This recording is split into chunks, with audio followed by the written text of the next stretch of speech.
Dominant performances from Tony Campbell and Kenny Kaminsky were just not enough to lift the Bobcats over Kent State tonight as they dropped their second consecutive MAC game, losing this one 89-82. Back home in Northeast Ohio, Medina native Kenny Kaminsky just let it fly. He nailed 3 early trays and had 11 points in the first 9 minutes of play as the Bobcats led 22-13.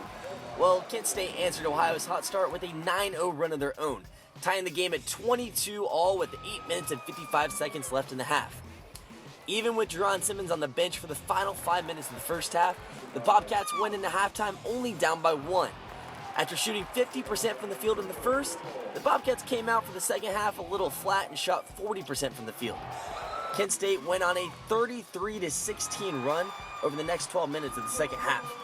Kent State led 74-58, a 16-point difference with 5 minutes left in the game, but the Bobcats had a little bit of juice left in them, narrowing the deficit to 4 points, but in the end, the late attempt at a comeback fell a little short.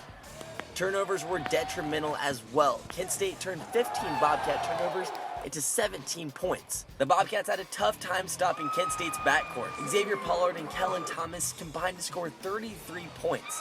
The inability to guard the ball and players in foul trouble ultimately hurt the Bobcats the most. When we guard the ball, we become a great team. Until then, we keep getting blown by and guys are getting in foul trouble. Like myself, it puts me in a bad spot. And our guys get blown by and give them a chance for offensive rebound as well. Extremely disappointing. It was the hardest I've ever worked in my life. We got a group of guys that love each other and do everything we can for each other, and it sucks. We're a young team, and it's a learning process. Kaminsky and Tony Campbell finished the night with 21 points apiece. Good news for the Bobcats was that Gavin Block returned to the court tonight. He played 20 minutes and scored 12 points in his first game back from a leg injury.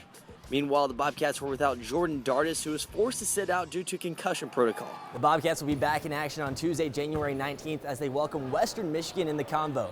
For WOUB Sports, I'm Nathan Wiseman.